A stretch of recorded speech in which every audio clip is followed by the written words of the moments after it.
Greetings, my fellow Pelicans. In the Ask Abernathy series, where you were invited to interrogate the candidate, the next question comes from John Giorgis, and he asks, what does the necessity for social justice in the party's affirmation statement mean to you?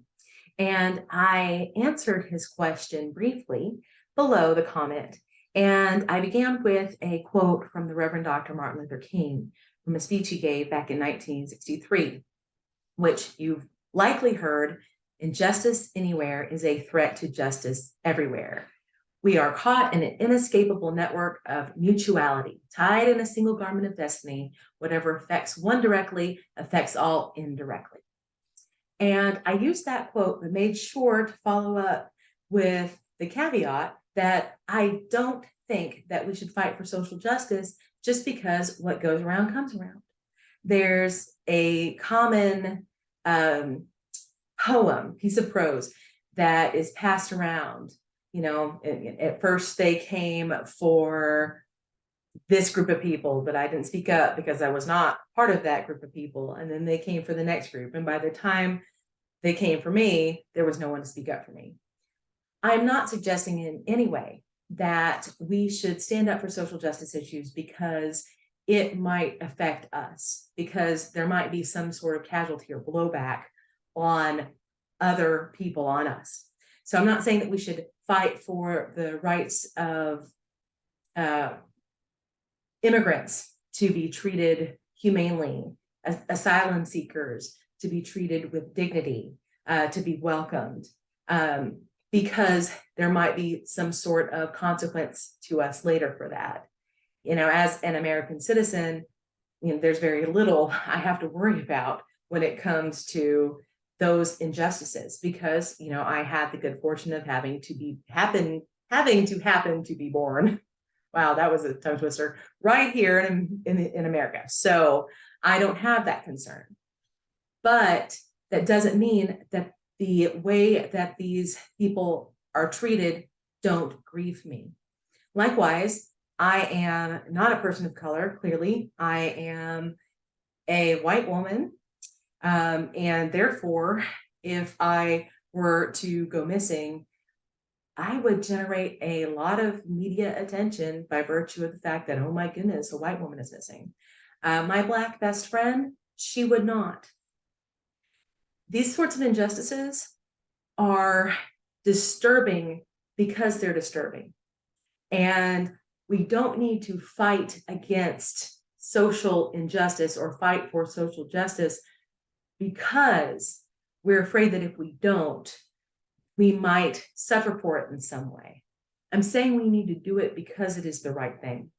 And what I am saying is that we do not have the luxury of cherry picking which injustices we fight against and which ones we don't. We frankly cannot pick our battles. We don't have, like I said, that luxury, because every injustice is a threat to justice. So the hypocrisy that you see, that's very common in duopoly, fighting for social justice for one group but not another group, enacting unjust policies on one group while fighting for justice for another group. These sorts of things are infuriating. Obviously, you agree with me or you would not be a member of the American Solidarity Party. We are collectively unnerved by that kind of hypocrisy. And we agree collectively that you don't have to throw one group of human beings under the bus in order to protect another group of human beings. It's completely unnecessary to kill people who are charged with a capital crime if we want to oppose abortion. It's completely unnecessary to oppose abortion and also have the death penalty. You don't have to trade. This false dichotomy, this false dilemma and trade-off of, you know, what lives matter, this life or that life, is completely invented, pitting groups against each other that neither have to suffer these injustices. We do not have the luxury of deciding what injustices we're going to fight and what injustices we are going to conveniently ignore or even advocate for. And that's what we see in the duopoly. It's not that, they speak up boldly for social justice for one group and then just, ignore other groups. Rather, it's the opposite. They speak up boldly, for social justice for one group, while also speaking up passionately for social injustice towards another group. Like we see with the right, speaking up very boldly in favor of the unborn and the right of life, and to be free from violence for the unborn, and then at the same time turn around and wreak violence on people who are born.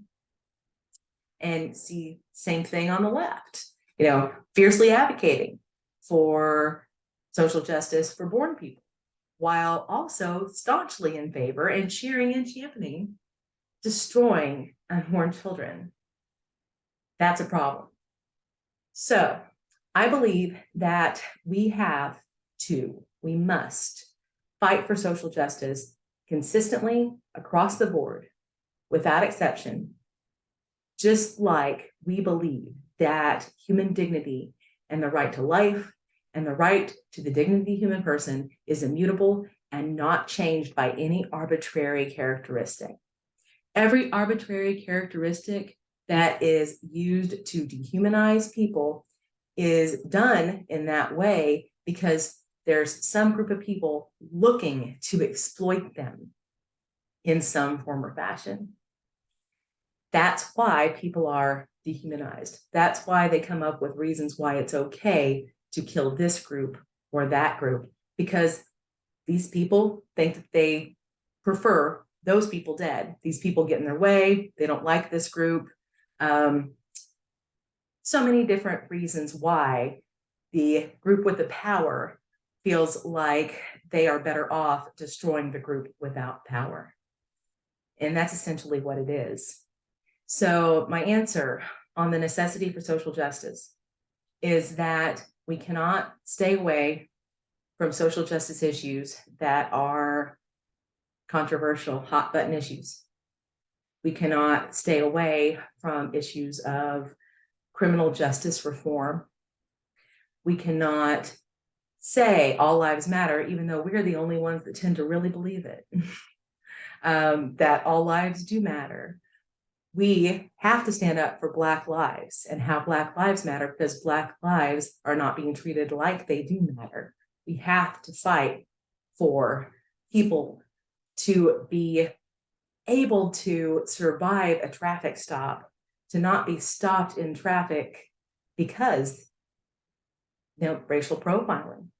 I don't know what it feels like to be pulled over by a police officer and think, am I going to survive this? But it doesn't matter. That is something that needs to change. I did get a follow-up question on this from Andrew Gallivan asking, okay, well, what are some of your ideas on criminal justice reform? And I actually designed a policy that I am happy to share with you in another video. But I just want to end with my belief that the necessity for social justice calls us to defend everyone and defend the immutable human dignity and human life of every human being, even those most unsympathetic populations that other people have completely written off. Things like how we see prisoners being written off. I was the prisoner advocate for our institutional review board at my last university, and I was chosen because it was clear that I would stand up for their rights not to be exploited as research subjects. We need to be as passionate about supporting criminals who are in jail. And well, if they don't want to be in jail, then maybe they shouldn't have committed a crime, right? Not a sympathetic population. But we need to be as supportive of their human right not to be exploited and not to die of heat stroke because there are no air conditioners in these prisons, things like that, as we are about the innocent unborn or the asylum seeker or other populations. We have to passionately defend the dignity of all human people. That's what the necessity of social justice means to me. Thank you so much for the question, and I look forward to getting to more of your questions.